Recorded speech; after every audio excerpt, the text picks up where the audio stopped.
Tout à l'heure, au réveil du soleil, ils vont devenir des pionniers. Ils feront l'un des premiers vols de la plus grosse montgolfière du monde en activité. 41 mètres de hauteur, 21 000 mètres cubes, une nacelle de 7 mètres sur 2. Décollage des bords de Loire dans une tranquillité magique. Dans les secondes suivantes, pour seul complice la nature à ses pieds, qui s'éveille.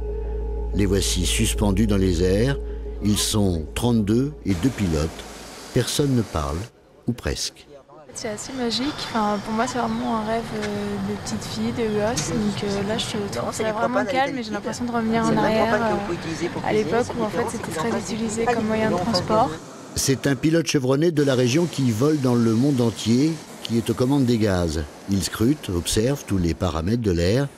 La taille de la montgolfière n'est pas un handicap pour lui. Voilà, je mets la montgolfière en rotation, que tout le monde ait une belle vue sur le château de Rilly. Et là, on est toujours dans la bonne direction pour aller sur Amboise. Ça reste assez facile à piloter. Il n'y a pas de grosse différence. C'est simplement l'inertie, le temps de réaction entre le temps où on va chauffer et le temps où la montgolfière va réagir.